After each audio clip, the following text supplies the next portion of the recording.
Macroeconomic models always promise this very certain kind of clinical precision, don't Oh, they? absolutely. Yeah. Like, you adjust an interest rate Yeah. or you tweak a fiscal deficit target, and the gears are just supposed to turn in this very predictable, engineered way. The textbook tells you that input directly leads to output. Right. It's a comforting illusion, really. Our policies cleanly categorized on a spreadsheet, where human behavior perfectly mirrors all those rational actor theories. But then you step out of the seminar room and into the actual mud of Yeah. Indian agriculture, and that precision machine just entirely breaks down. Completely shatters. Yeah. So today, we are tearing down that broken machine. Welcome to this custom-tailored deep dive. Yeah. If you are tuning in to tackle the IES General Economics Paper 4, specifically GE-04, you already know that the gap between a textbook policy and the muddy reality of a village farm is exactly where the test questions live. Oh, for sure. I mean, just look at the recent past year questions. The 2024 paper demanded an analysis of MG and REGA's actual success as an employment backstop. Then the 2025 paper hit you with the labyrinth of minimum support prices and the invisible constraints imposed by the WTO. These aren't just historical footnotes, right? They are the live breathing tensions of the rural economy. Exactly. And to master this material for your exam, we can't just memorize what the policies are. We really have to trace the whole life cycle of the rural economy, Right. starting all the way from the physical dirt and moving right up to the global trade tribunals. And as we navigate this, from the fragmented soils, through the chemical highs of the Green Revolution, into the friction of the Mandy's, and finally the government safety nets, we are going to apply one unbreakable analytical rule for this deep dive. And it's a crucial one. Yeah. We are never just going to list the mechanics of a scheme. We are going to aggressively contrast the pristine economic logic on paper against the messy political economy of what actually happens when it hits the ground. Because that friction of execution, that's the whole story right there. The theory is flawless until human nature, local power dynamics, and, institutional decay get involved. So let's start at the very foundation, which is the dirt itself. Before a seed is even selected, we have to look at the physical reality of the agrarian structure. And the baseline data is just staggering. It really is. Roughly 86% of Indian farmers are classified as small or marginal, meaning they operate on less than 2 hectares. The national average holding is a tiny 1.08 hectares. Basically a large backyard in some countries. Exactly. Now, let me play devil's advocate here, because this goes against day one microeconomics. If I'm looking at a 100-hectare farm with combined harvesters and massive economies of scale, it absolutely must be more efficient than a 1-hectare plot, right? I think so, yeah. Like a giant optimized factory will always beat a small artisanal boutique in terms of output per square foot. It seems like an ironclad law of economics, but the empirical data in Indian agriculture completely shreds it. Really, completely shreds it. Oh, yeah. What you are running into is the inverse farm-size productivity relationship, or IFSP. Okay, IFSP. Right. For decades, NSO and NABARD surveys have consistently shown that as the size of the farm decreases, the yield per hectare actually increases. Wait, increases? Yes. Those tiny 1-hectare plots are pumping out more crop per square meter than the massive estates. I mean, I understand that's what the data says, but walk me through the mechanics of how that is physically possible. Why doesn't the sheer scale of mechanization on a large farm crush the smallholder's yield? Well, it all comes down to labor dynamics and risk aversion. Think about a smallholder family on that 1.08 hectares. They rely almost entirely on family labor. Okay. When the family works the land, there are absolutely zero supervision costs.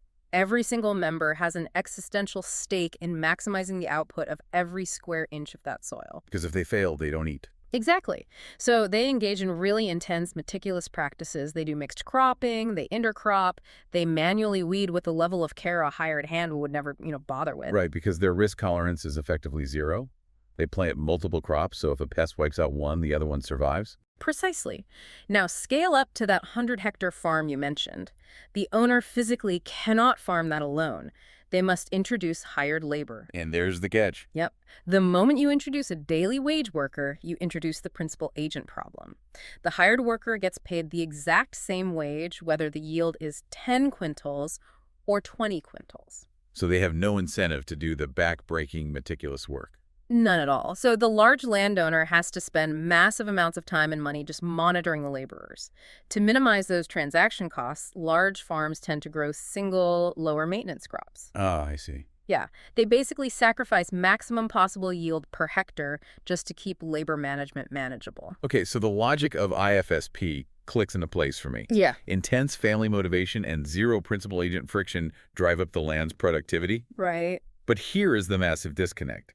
If these small farms are so incredibly productive per hectare, why is the Indian smallholder the absolute poster child for chronic economic distress? That's the tragic part. You really have to separate land productivity from labor productivity. Okay, explain that. Yes, the soil is yielding a lot, but because the plot is so microscopic, the absolute volume of the harvest is still tiny.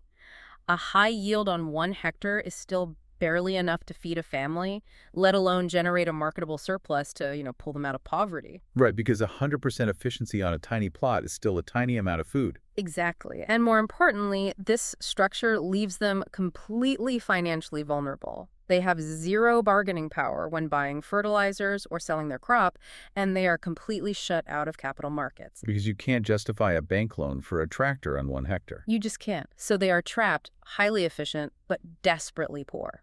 Which naturally begs the question, why is the land so fragmented in the first place? If we know this structure breeds poverty, why didn't the post-independence state fix it? And they tried, right? That was the whole point of land reforms. Yeah, the Zamindari abolition, tenancy laws, land ceiling acts, they absolutely tried. So what was the logic there? The underlying economic logic was sound. The state recognized that an agrarian economy couldn't modernize if millions of landless peasants were just sharecropping for absentee landlords. Right. The intent of the Ceiling Acts was to mathematically cap how much land one person could own, confiscate the surplus, and redistribute it to the landless tillers. And the economic theory there was pure productivity, right? If you give the tiller ownership, you give them the incentive to invest. Exactly. Why on earth would a tenant farmer buy a tube well if the landlord can just evict him next season? But the theory met the ground truth of rural power structures. The implementation of land ceilings was a masterclass in political economy loopholes, wasn't it? Oh, it was a disaster of evasion. The state legislatures that passed these laws were heavily populated by the very landlords the laws were supposed to target. Of course. So they built in massive exemptions for orchards, grazing lands, and trusts. And when that wasn't enough, they used Benami transfers. Break down the mechanics of a Benami transfer for me, because this comes up a lot. How do you fake a land record on that scale? Okay, so imagine a landlord facing a ceiling of, say, 15 hectares, but he actually owns 100.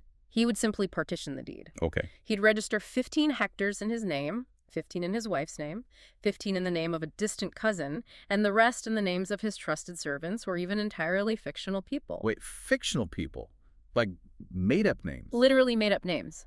On paper, the state saw 10 different legal smallholders. In reality, the landlord still controlled the entire 100-hectare contiguous block and all its revenues. Wow. Yeah. The surplus land that was supposed to be redistributed simply vanished into a paper maze. And what about the tenancy reforms? If the state couldn't redistribute the land, did they at least protect the people renting it? Actually, they arguably made it worse by driving it underground. How so? Because the new laws gave strict rights to tenants, and in some states, they outright banned leasing.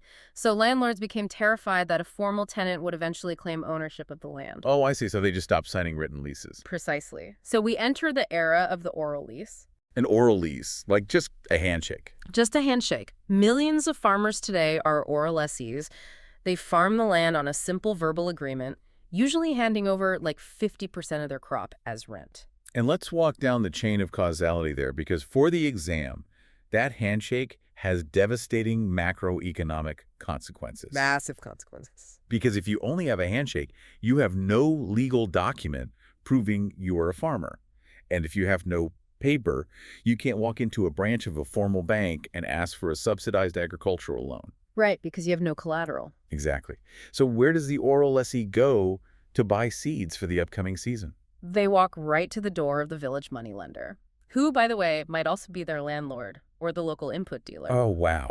A total trap. Yeah, and they borrow at usurious rates, 24, 36, sometimes 48% interest annually. That is insane. It is. It's a direct pipeline from a failed land reform policy in the 1960s to the crippling debt traps we see today. And even today, the attempt to clean up this paper maze like the Digital India Land Records Modernization Program, or DLRMP, is struggling, Okay, right? definitely. Because the idea is to digitize everything to provide clear, indisputable titles. But when the baseline data is a century of messy, disputed, Benami-ridden paper records. You're just digitizing the chaos. Exactly. It freezes the chaos into a database. And because of this failure to reorganize the physical structure of the farms, by the mid-1960s, India was staring down the barrel of mass starvation. We were living ship to mouth. We were heavily dependent on PL-480 food aid from the United States. We had a booming population, but we couldn't expand the area of land under cultivation, and we couldn't easily consolidate the fragmented plots. So if you can't change the size of the farm, you have to fundamentally change the science of the farming. Which is the perfect pivot to our next section, the Green Revolution. The technological shock here was unprecedented. We brought in high-yielding variety HYV seeds. Right, specifically the dwarf wheat from Norman Borlaug's research in IR8 rice. But you pair those seeds with massive, unprecedented doses of chemical fertilizers and synthetic irrigation, and the yields didn't just increase, they exploded. They did. But here's the critical insight you need for a master's level analysis. The technology alone, existing in a vacuum, would have been a spectacular failure. Wait, hold on. Let me piece this together. Go ahead. If I'm that marginal farmer with 1 hectare, and a government extension worker hands me a miracle HYV seed, I'm actually terrified, right? Absolutely. Because this seed requires expensive chemical fertilizers and guaranteed water. If the monsoon fails, or if prices crash at harvest, I don't just lose my crop. I lose the massive debt I took on to buy the chemicals. Exactly. The risk is astronomical. So the seed is basically an economic hazard unless someone guarantees I won't go bankrupt using it. You've nailed the exact vulnerability. The smallholder cannot absorb that level of risk, so the state had to construct a massive institutional scaffolding around the seed to de-risk it. And what did that scaffolding look like? Well, they created the minimum support price, the MSP, to guarantee a floor price, so the farmer knew exactly what they would earn before they even sowed the seed. Okay, that covers the price risk. Right. Then they established the Food Corporation of India, the FCI, to physically buy the grain so the farmer wouldn't be at the mercy of private traders. Got it. And finally, they ramped up institutional credit to finance the inputs. The Green Revolution is the textbook case study of how technological change is utterly useless without institutional change. The biological technology only took root because the economic institutions absorbed the shock of the risk. That makes total sense. And purely in terms of caloric output, it was a triumph. We went from producing around 72 million tons of food grains to over 330 million tons today. We achieved food security. But the bill for that intensive intervention has finally come due. Let's look at the spatial and environmental distortions. The Green Revolution essentially bypassed half the country, didn't it? It was incredibly concentrated in the Northwest, Punjab, Haryana, and Western UP. But why there? Why ignore the eastern heartland, places like Bihar, Odisha, eastern UP? I mean, they actually sit on massive, naturally replenishing groundwater aquifers. Because the government was in a panic. They needed immediate results to stave off famine. HYV seeds require highly controlled, reliable water. Right. Punjab and Haryana already had a legacy of canal irrigation infrastructure left over from the colonial era. The state couldn't wait 10 years to build out the east. They went where the plumbing already existed. But the long-term consequence of that panic is what we see in Punjab today. The policy incentivized farmers in a semi-arid region to grow water-guzzling crops like paddy, purely because the FCI was aggressively procuring it at MSP. And the environmental reality today is apocalyptic. Because paddy requires standing water, farmers pump the aquifers dry. How bad is it? The groundwater table in Punjab is currently plummeting by half a meter to a full meter every single year. Every single year. That's terrifying. Yeah. And at the same time, the aggressive monocropping of wheat and rice has destroyed the soil biomass, meaning farmers have to dump exponentially more urea into the dirt every year just to maintain the exact same yield. It's an ecological treadmill, and the motor is burning out. Precisely. Okay, so we've solved the production problem at massive ecological cost. Punjab has pumped out millions of tons of surplus grain. But growing the crop is only half the battle. Right, you have to sell it. If that farmer can't physically move that harvest to a buyer without being exploited, the high yield is economically meaningless. So how does a smallholder actually navigate selling this surplus? Welcome to the friction of the Mandi. The transition from the farm gate to the consumer's plate is governed by the Agricultural Produce Market Committee system, the APMC Acts.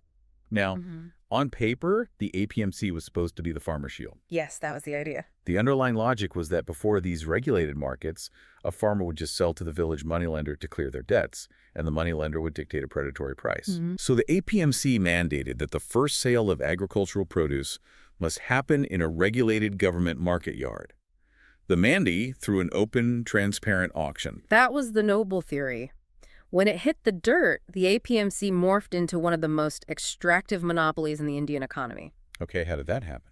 Well, because state laws forced farmers to sell only within their designated local mandi, it fragmented the country into thousands of isolated micro-markets. So they couldn't shop around for a better price in another district. Exactly. And within those mandis, the system was entirely captured by the commission agents known as the Arhatiyas. Let's zoom in on that capture. How does an Arhatiya actually rig an open auction? It happens through cartelization and interlocking markets. Interlocking markets. Yeah. The Arhatiya doesn't just act as a middleman for the sale, they also act as an informal moneylender to the farmer throughout the year. Ah, I see where this is going. Right. When the farmer arrives at the mandi, they are already deeply in debt to the specific agent running their auction. The agents collude. They decide the price beforehand over a cup of tea. So there is no real bidding war. None at all. And the farmer, who has no storage capacity and cannot afford to haul their rotting tomatoes back to the village, has to accept whatever depressed price the cartel offers. The margins there are just sickening. The data shows that after the Arhatiyas take their cut and the produce moves through a multi-tiered chain of wholesalers and retailers, the farmer ends up realizing a pathetic 20 to 35 pays of every rupee the final consumer pays. It's terrible. The majority of the value is vaporized in supply chain inefficiency and middleman extraction. So how do we break this cartel? The modern policy response is twofold: digital and structural. The digital silver bullet is supposed to be E&M. The electronic national agriculture market. Right, and the economic logic here is elegant. If you network all the APMC mandis onto a single electronic platform, you destroy the local monopoly. Okay, walk me through how that works. Sure. A trader sitting in an air-conditioned office in Gujarat can digitally bid on a lot of turmeric sitting in a mandi in Telangana. The local cartel's price fixing is bypassed by national price discovery. It sounds like the perfect solution, but let me use an analogy here. Go for it. Imagine trying to buy a used car on eBay, but the listing has no photos, there's no standardized mechanics report, and there's no delivery service to bring the car to your house. Would you bid on it? Never. Not a chance. And that is exactly why E&AM is stalling, isn't it? Precisely. You've hit on the physical constraint of a digital market. For a trader in Gujarat to bid blindly on turmeric in Telangana, they need absolute, unshakable trust in the quality of that crop. Which requires standardized testing. Exactly. But India severely lacks standardized assaying, grading, and sorting infrastructure at the mandi level.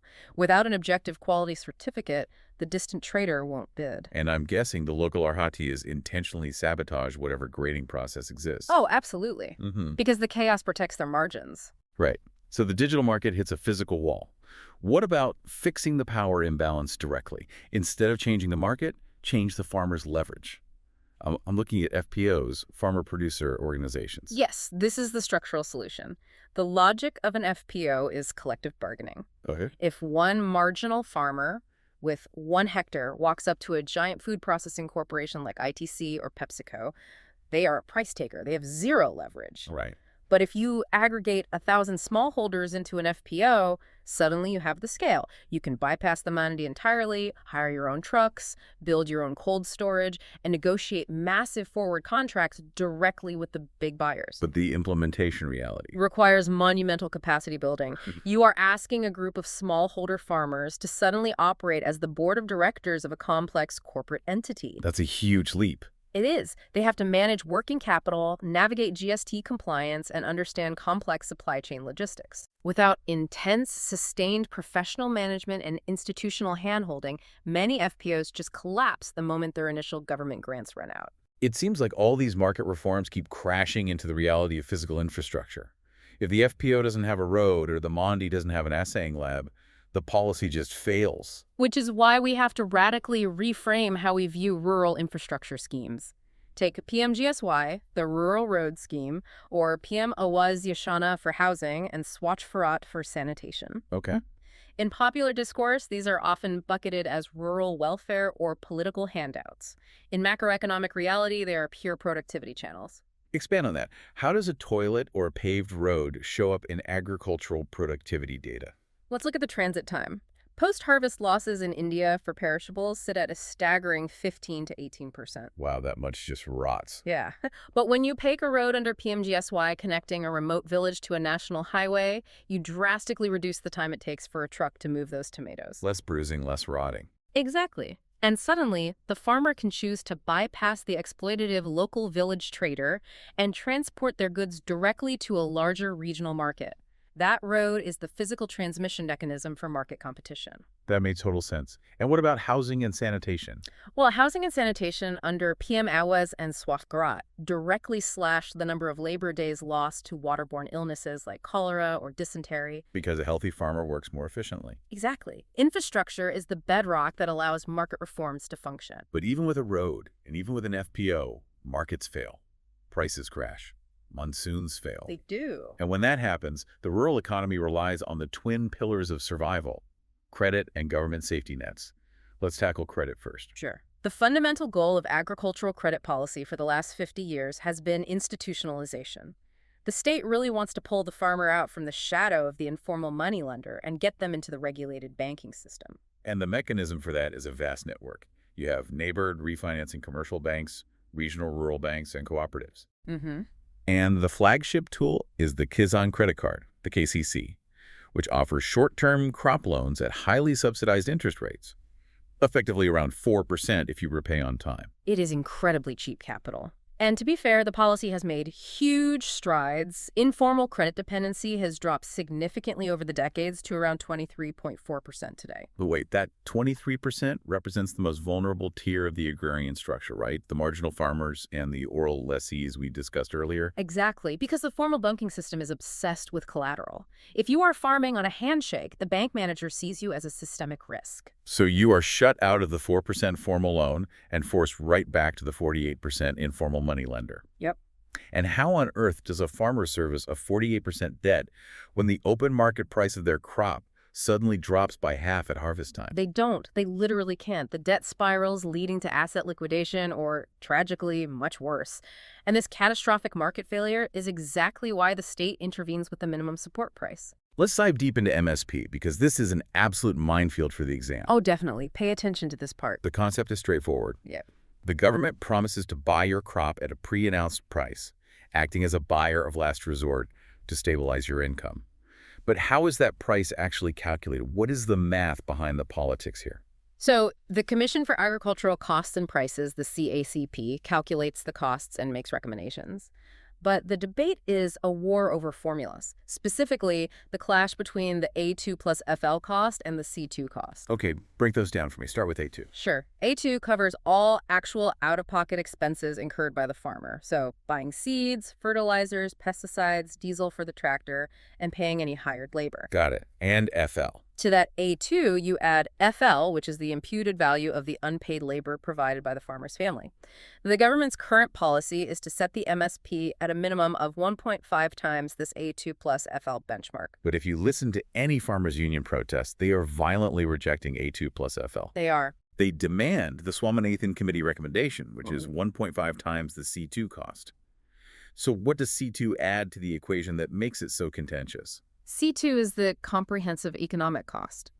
It takes A2 plus FL and adds two massive imputed variables: the imputed rental value of the farmer's owned land and the imputed interest on the farmer's owned fixed capital, like their tractor. Oh, wow. Let's think about the macroeconomic shockwaves of that. If the government capitulates tomorrow and suddenly mandates MSP at 1.5 times C2, they're suddenly paying farmers for the rent of land they already own. Exactly. That drastically inflates the procurement price of wheat and rice. What does that do to the fiscal deficit and retail food inflation overnight? It would detonate both. I mean, the food subsidy bill would explode, massively widening the fiscal deficit, and the retail price of basic grains for the urban poor would skyrocket, triggering immense inflationary pressure. So this is a tightrope the government is walking. Very much so. And the irony is, for all this fierce debate over the formula, the implementation reality of MSP is startlingly hollow for the vast majority of the country. It's the 6% reality. Right. The government announces MSP for 23 mandated crops, but physical procurement by the FCI is almost exclusively concentrated on wheat and rice.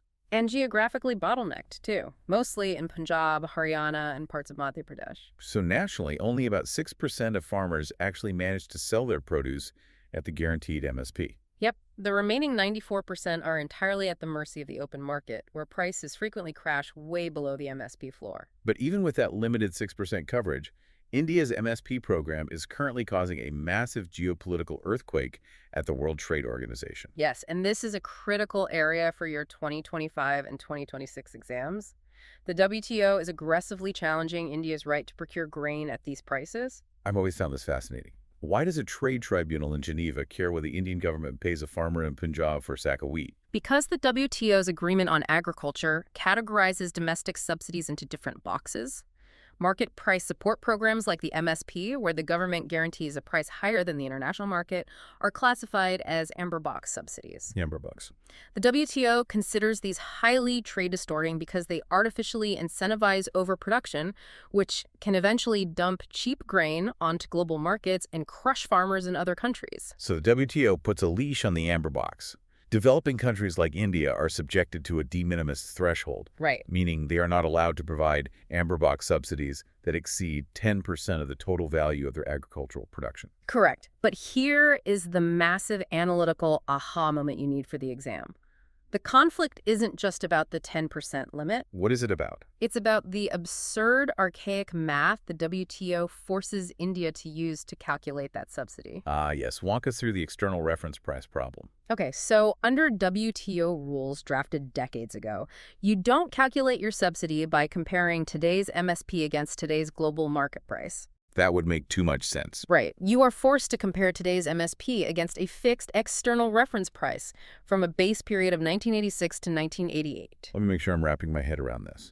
It's like your bank evaluating your 2026 mortgage application, but instead of looking at your current salary, they calculate your affordability based on what your grandfather earned in 1986. That is the exact perfect analogy. By completely ignoring nearly 40 years of massive global inflation, the WTO formula mathematically artificially inflates the size of India's subsidy. Because the MSP in rupees today obviously looks astronomically higher than the global price of wheat in 1986. Exactly. Because of this warped math, India constantly risks breaching that 10% de minimis threshold, severely constraining its sovereign policy space to feed its own poor and support its farmers. So how are we getting away with it right now? India survives right now using a temporary peace clause, but a permanent solution is totally deadlocked. Wow.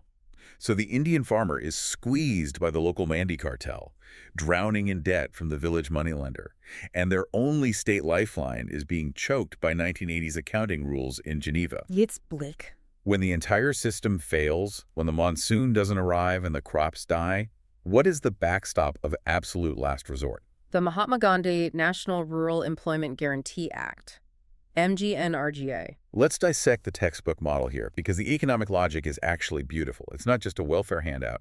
It's designed as a demand-driven, automatic macroeconomic stabilizer. It guarantees 100 days of unskilled wage employment to any rural household that demands it. Right, let's unpack the mechanics of that automatic stabilizer function. Please. Unlike a traditional stimulus package where the government has to recognize a crisis, pass a bill in Parliament, and slowly disperse funds, MGNRGA reacts instantly to the labor market. Because it's demand-driven. Exactly. In a normal monsoon year, a farmer works their own field. Demand for MGNRGA drops naturally. But when a drought hits and agricultural employment instantly collapses, those farmers walk to the panchayat and demand work. The scheme automatically absorbs the shock, surging funds precisely when and where they are needed most. And the downstream effects are powerful. By injecting cash directly into the hands of the poorest, you create a massive multiplier effect on rural consumption. Plus, it sets a floor for rural wages, right? Yeah. If the government guarantees 250 rupees a day, the local landlord can no longer force someone to work for 150. Exactly. Plus, it builds rural assets like check dams and mandates strict social audits by the Gram Sabha to prevent corruption. That is the pristine textbook theory.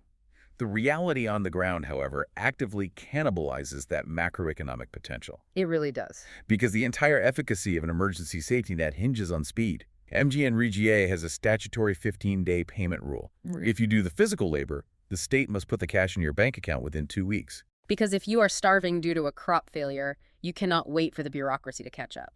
But what does the data actually show? It shows chronic, systemic delays. Fund flows from the central government to the states are frequently choked. In many states, payment delays of 60 to 90 days are the norm, not the exception. And think about the chain reaction of a 90-day delay. If a laborer knows they won't get paid for 3 months, they lose faith in the scheme. They might opt to migrate to a city slum instead of waiting for a ghost paycheck. Which completely defeats the purpose of emergency income support. Add to that the frequent shortages of materials for the actual work sites, and the reality of MGN Regie is struggling to fulfill the immense promise of its design. Which brings us perfectly to the exam horizon. We've mapped the entire life cycle today. We have. From the structural traps of fragmented land, through the ecological toll of the Green Revolution, past the friction of APMC Mandis, right into the complex web of credit, MSP, and MGN Regie. So, based on the macroeconomic climate and recent question trends, let's strategize directly for what our listeners are going to face in the IES 2026 GE-04 paper. Yes. Here are the 3 most critical thematic areas you must be prepared to dissect. Right. Notebooks out. What is prediction number 1? Number 1 is the inescapable tension around the minimum support price. Do not just write a generic essay on farmer welfare. What should they do instead? You need to contrast the economic rationale of price stabilization against its spatial failure, the 6% reality. But the differentiator for top marks will be your analysis of the WTO. Ah, the external reference price math. Yes. You must clearly explain the math of the 1986-88 external reference price and articulate the fierce tension between India's amber box constraints and the non-trade distorting green box alternatives. Excellent. Prediction number 2. MGN Regie as an automatic stabilizer. The examiners are tired of reading basic summaries of the act. Right, they know what it is. You need to focus on its macroeconomic function, how it sets a floor for rural wages and drives the consumption multiplier. And crucially, you must diagnose the implementation failure, how the 60 to 90-day delayed wage reality structurally destroys its capability to act as an emergency shock absorber. Very clear. And the final prediction. Agricultural marketing reforms. Frame the legacy APMC acts not just as markets, but as interlocking cartel monopolies. Yaratias. Exactly. Use that as the setup to evaluate E&M and FPOs. Don't just praise the digital or collective solutions. Rigorously explain the physical and institutional friction. Like the lack of grading infrastructure for E&M and the need for capacity building for FPOs. Precisely. That friction is what slows their adoption down. We have covered an immense amount of ground today. We started by dismantling the assumption that the large farms are always better, diving into the inverse farm-size productivity relationship. We covered a lot, yeah. We traced how the failure of land reforms and the rise of oral leases pushed farmers into the arms of the 48% moneylender. We celebrated the caloric triumph of the Green Revolution while mourning the plunging water tables of Punjab. A heavy price to pay. We walked a tomato through the rigged auctions of the Mandi, tested the limits of E&M's digital reach, and unraveled the absurd 1980s math constraining India at the WTO. Finally, we looked at how delayed paychecks break the promise of MGN Regie. We truly wish you the absolute best on your GE-04 revision. Before we sign off, I want to leave you with one final provocative thought. Okay, let's hear it. We discussed the intense pressure from the WTO regarding India's amber box subsidies and how India might eventually be forced to adapt. This raises an incredibly dangerous question. Okay. Imagine if India decides to satisfy the WTO by entirely dismantling its physical MSP procurement. They shift everything from the trade-distorting amber box to the permissible green box by simply giving farmers direct cash transfers, an expanded PM-KISAN, for example. I mean, on a spreadsheet, that solves the WTO problem overnight. It does. But what happens to the physical grain? If the FCI stops procuring, they stop stockpiling. Do we risk dismantling the massive physical buffer stock infrastructure, the go-downs, the logistics network that literally guarantees our national food security? Oh, wow. A cash transfer in a farmer's bank account is highly efficient, but you cannot physically eat a digital bank balance during a severe famine. It is a profound, terrifying tension between global trade compliance and domestic survival. That is something to think about. So as you head into the exam hall, remember the broken precision machine we talked about at the beginning. When you write your answers, don't just regurgitate the textbook theory. Look for the friction. Look for the muddy water. Because in Indian agriculture, the truth of the policy is never in the design. It is always in the execution. Good luck.